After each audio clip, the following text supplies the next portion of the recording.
And you do concede, Minister, that in terms of communication, there are issues. So if you could respond to that, but I hope you note, good friends, that the minister says he took one of the biggest businessmen to that place. This businessman didn't know that thing is happening. And I'm saying, Minister, can we communicate better? If you want these people to be part of what you're doing, these people ought to know what is happening, rather than to fly to Victoria Falls and be breaking news from Chris in Victoria Falls. Tendai, if you could please respond as much as you can. Thank you. I think the first thing that we have to be honest about is the toxicity of our politics and how this country is paying a price because of the toxicity of that politics. We have had around 13 elections since 1980.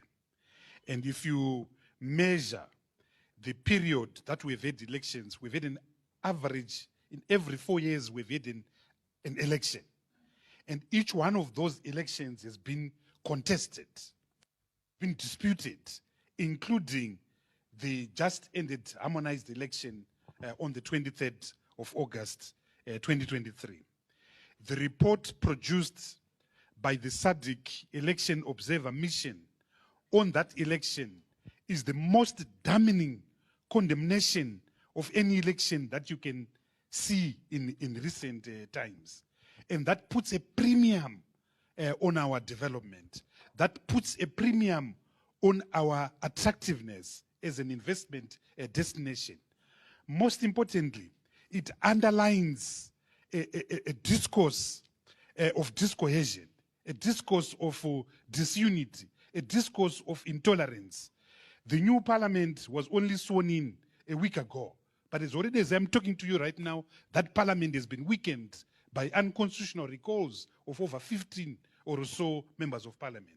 So before we have begun, an important institution such as parliament has already been paralyzed. Local authority has already been paralyzed. So we're going to reproduce the lackadaisic status quo, the indifferent status quo, the conflict status quo of 2018 to 2023. We're going to reproduce it from 2023 to 2028 with the consequent arrested development of Zimbabwe, slow growth rates, 3% growth rates, 2% growth rates, negative growth rates, where we could be having a sustained growth rate of at least 9% per annum.